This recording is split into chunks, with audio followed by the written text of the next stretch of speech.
So here I am in the bowels of the BBC, and I'm going to be grabbing the guys from Metallica, and I've got exclusive access to each one of them individually, really as and when in between their various duties, and having a chat with them about life, the universe, and Metallica.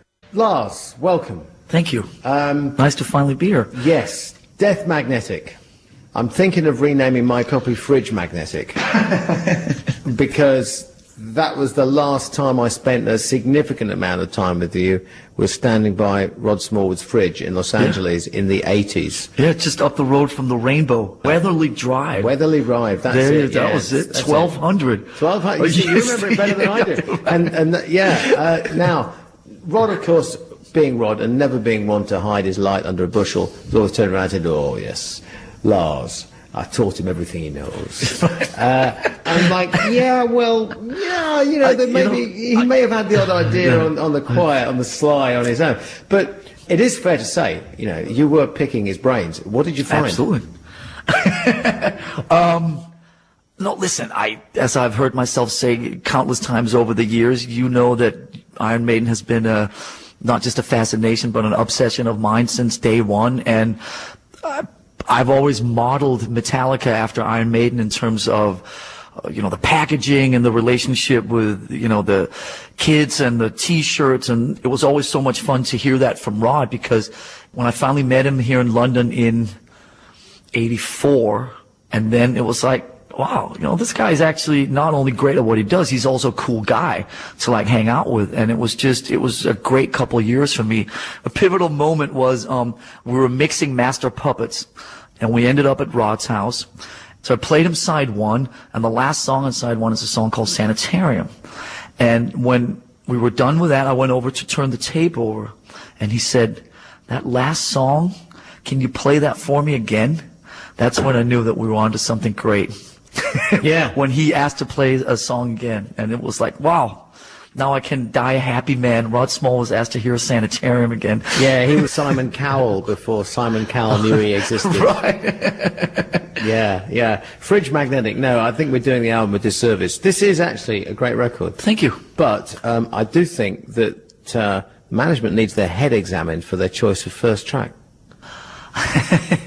But Cyanide, man, that track. Oh, thank you. That has got legs on it and balls and everything else. I mean, it's that's a great track. Well, thank you. The interesting thing for me about hearing feedback from everybody in the last couple of weeks is that everybody's got a different story. And where on earlier records, say the Black Album or whatever, Sandman, okay, the other guy says Sandman and somebody else says Sad But True, but not a lot of people said My Friend of Misery or Song 9. Here on this, it's literally about as even across the board. For you sitting there and saying Cyanide, other people are going, that's the weakest track on the record. It was, people are saying that, going, The Unforgiven is the absolute, and for every guy that says that, another guy saying, why can't they leave that alone? And for every guy sitting there going, the instrumental is back, somebody else is saying enough of the instrumental. So it's, everybody's got an opinion. You said evenly divided opinions. On the subject of evenly divided, this feels like a very evenly divided album in terms of people's contribution to it. I mean, regardless of who wrote the songs, It sounds like a real, dare I say, more evenly divided than something like, say, I'm going to stick my neck out here and say St. Anger. Sure, of course. Which, would it be fair to say that there was more of you on that record? Yes. Yeah. Listen, you know what James was dealing with. There was a movie made that a lot of people saw, and everybody knows what James was dealing with, so I had to somebody had to take the reins on that. Are you familiar with David Bowie's project, Tin Machine? Yes, I am. Yeah. Is St. Anger your tin machine?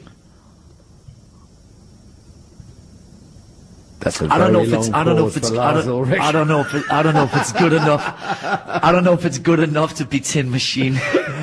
Oh, I never expected that one. Okay. But St. Anger serves a purpose, which is that it bridges the past to Death Magnetic. And if St. Anger wasn't there, I'm pretty sure that we wouldn't be sitting here talking to each other, because there wouldn't be a band. St. Anger became sort of like the survival mechanism in order for us to continue. Why did you let the movie come out? I think it was a dare. It was a dare to... Is that a good idea? Well, that's secondary. I mean, I'm always up for a dare. They were going to film some infomercials and Infomercials. film, like late night, in America. I know exactly what you mean. Yeah. On the making of the Metallica record, and then it would be like these half-hour. Maybe infomercial is not the right word, Okay. but had these half-hour making of that would run on TV. That was the idea. Okay, all right. And then Hetfield shows up one day and goes, I'm going to rehab. All of a sudden They think they've died and gone to heaven because this is Yes. So all of a sudden this whole thing plays out. And they came to us one day and said, we think there's a great movie in this. Are you game? And we said, you know what?